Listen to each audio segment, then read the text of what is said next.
Wednesday Addams. फिलहाल Wednesday एक serial killer के बेसमेंट में बंदी है। वह सिचुएशन में कैसे आई, चलो पता करते हैं।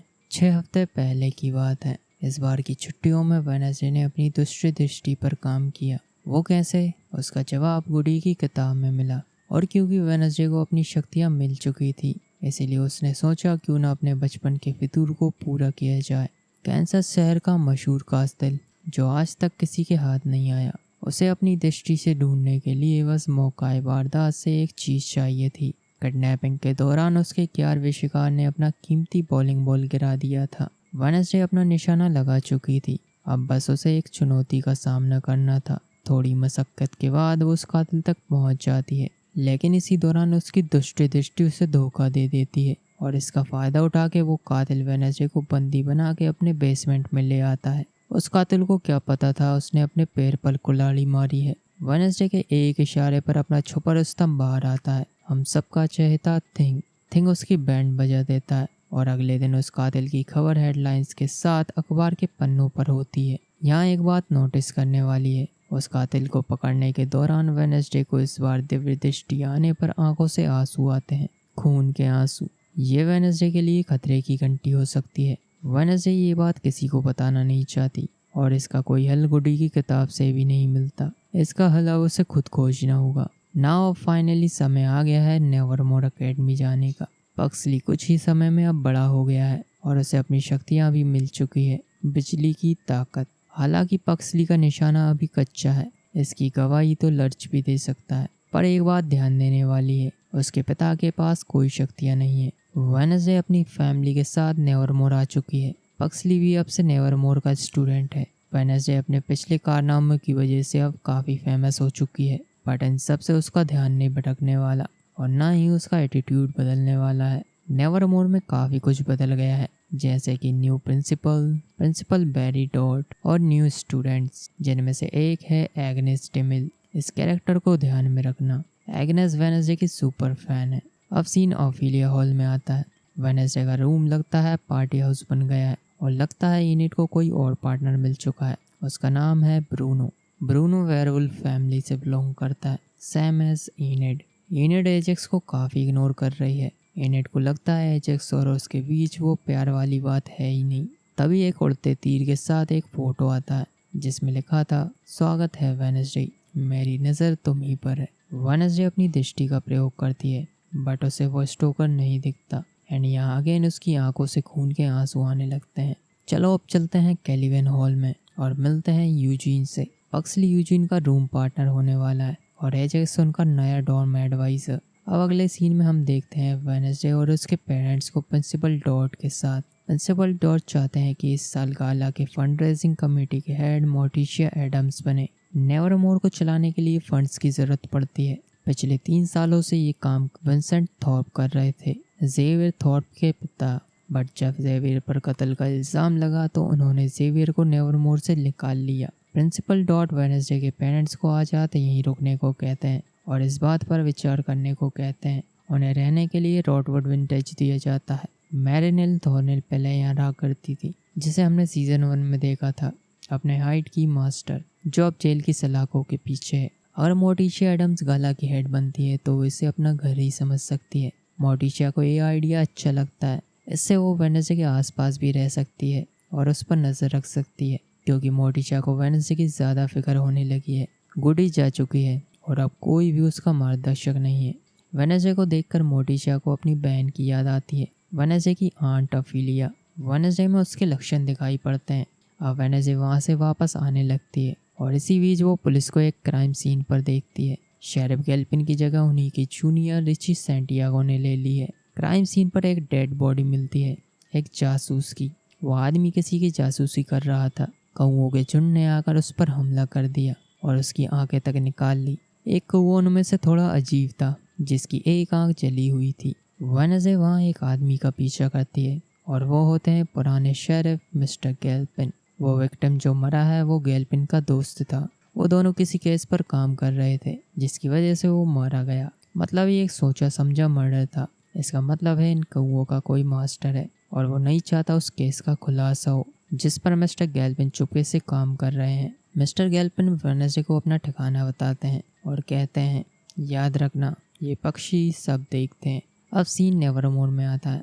कैलिवन हॉल में रात का समय था। डॉर्म एडवाइज़र होने के नाते आज रात एजेक्स स्टूडेंट्स को कहानी सुनाता है, कपाल वृक्ष की। कैलिवन हॉल की परंपरा है कि ये कहानी स्कूल की पहली रात सुनाई जाती है। कई साल पहले एक कमाल का बच्चा था, पर वो दिल का कमज़ोर था। वो सारा दिन बिस्तर पर पड़ा रहता, अपने आविष्कारों की ड्राइंग बनाता जिन्हें वो एक दिन बनाना चाहता था।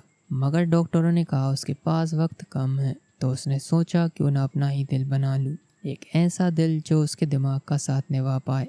ऑपरेशन तो कामयाब रहा और पुरजा दिल ने उस लड़के को बदल कर रख दिया। उसे अब कामयाबी के अलावा कुछ नहीं दिखाई देता था, और जब वो नेवरमोर पहुंचा तो सबको लगा वो दुनिया का सबसे बुद्धिमान इंसान है। पर उसके आविष्कार खतरनाक होते चले गए। पर एक रात उसी का दिमाग उसी की बलि ले गया। सबका कहना है कि उसकी लाश कपाल वृक्ष के नीचे दफन है, यानी खुफिया कब्र। और अगर तुम कपाल की बाईं आंख में कान लगाकर सुनोगे तो उसके पुरजा दिल की धड़कनें सुनाई देती हैं, धक धक धक। सिर्फ कैलिवन हॉल के सबसे निडर लड़के ही उसके पुरजा दिल की धड़कन को सुनने की हिम्मत कर पाए हैं। और कहानी खत्म। सीन प्रिंसिपल डॉट पर आता है। प्रिंसिपल डॉट प्रियंका को फंड रेजिंग कमेटी का स्टूडेंट मेंबर बनाना चाहते हैं, बट प्रियंका इतनी बड़ी जिम्मेदारी उठाने के लिए अभी काबिल नहीं। स्कूल की आर्थिक स्थिति अभी थोड़ी नाजुक है। अगर पैसे इकट्ठा नहीं हो पाए तो कुछ स्कॉलरशिप स्टूडेंट्स को स्कूल से निकालना पड़ेगा। प्रियंका भी उनमें से एक है। दरअसल प्रिंसिपल डॉट अपना काम निकलवाने के लिए प्रियंका की साधारण शक्ति का इस्तेमाल करना चाहते हैं, इसीलिए वो प्रियंका को ब्लैकमेल करते हैं। प्रियंका के पास कोई रास्ता नहीं बचता। अब सीन वेडनेसडे पर आता है। वेडनेसडे को म्यूजिक हॉल में म्यूजिक बजाते देखते हैं और फ्रेम बाय फ्रेम कुछ कैरेक्टर्स को भी देखते हैं। जैसे पक्सली को उस कपाल वृक्ष की तलाश है। मिस्टर गैल्पिन केस को सुलझाने में उलझे हुए हैं। प्रिंसिपल डॉट पुरानी प्रिंसिपल वीम्स की हर छाप को मिटाना चाहते हैं, और एक अनजान कैरेक्टर जिसकी शक्ल हमें दिखाई नहीं जाती, उसका निशाना वेडनेसडे पर है। म्यूजिक के बाद हम मिलते हैं एक और नए कैरेक्टर से, इसाडोरा कैप्री, नेवरमोर की न्यू म्यूजिक टीचर। और मिस कैप्री वेडनेसडे को म्यूजिक की कला के बारे में बताती है। अब आगे बढ़ते हैं और हम देखते हैं नेवरमोर की फाउंडर्स पायर सेरेमनी की तैयारियां हो रही हैं। प्रिंसिपल डॉट प्रियंका को मोर्टिशिया एडम्स से मिलाते हैं ताकि प्रियंका मोर्टिशिया एडम्स को गाला की जिम्मेदारी निभाने में मदद करे। अब रात हो जाती है और सीन वेडनेसडे पर आता है। वेडनेसडे के लिए एक खत आया था जेवियर की तरफ से, क्योंकि जेवियर ने जो फ़ोन दिया था वो तो वेडनेसडे ने गर्म पानी में डाल के बर्बाद कर दिया। जेवियर ने खत के साथ एक तस्वीर भेजी थी, उस कौवे की तस्वीर जिसकी आँख जली हुई थी। जेवियर ने लिखा था कि इसे एक आखिरी तोहफा मानो। ये तस्वीर अचानक मेरे जहन में आई। कोई सवाल मत पूछना, पर ये जो भी है तुमसे जुड़ा है। रहस्य सुलझाने में तो वेडनेसडे एडम्स ऑलरेडी माहिर है। तभी वेडनेसडे अपने टाइपराइटर पर एक नोट देखती है और उस पर एक पहेली लिखी थी। वेडनेसडे की नोवेल गायब थी और ना ही उसके पास उसकी कोई कॉपीज हैं। वेडनेसडे की 2 साल की मेहनत फाउंडर्स पायर सेरेमनी में आग में जलने वाली है। वेडनेसडे एंड इनिट दोनों सेरेमनी में आते हैं और नोवेल खोजने लगते हैं। पर वेडनेसडे को अपनी जेब में एक नोट मिलता है जिसमें ब्लेड्स लगी थी, जिससे उसके हाथ में खून भी आ जाता है।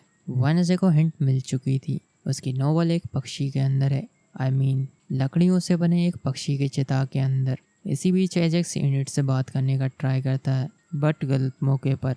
यहाँ वेडनेसडे उस पक्षी के चिता के अंदर घुस चुकी थी और सेरेमनी भी शुरू हो चुकी थी, नेवरमोर एंथम गाकर।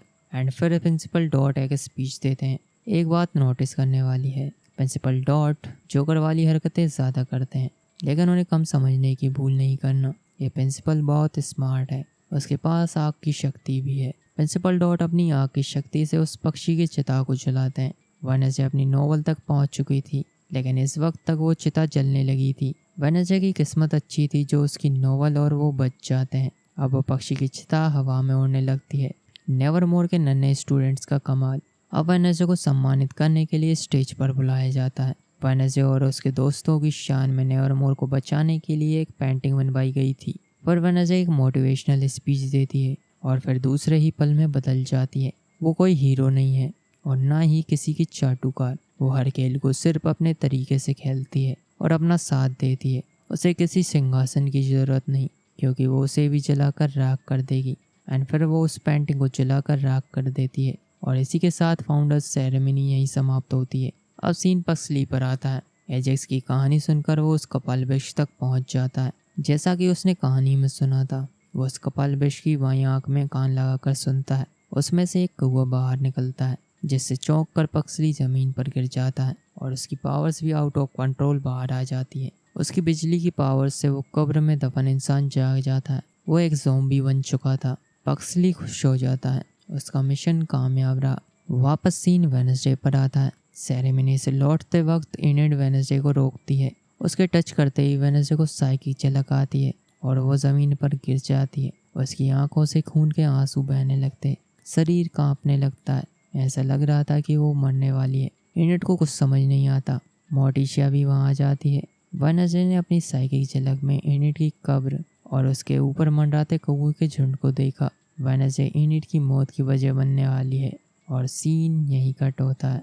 तो वीडियो कैसी लगी कमेंट में बता सकते हो या लाइक भी कर सकते हो। फिलहाल मैं चलता हूँ और मिलते हैं अगले एपिसोड में। तब तक के लिए देखते रहिए।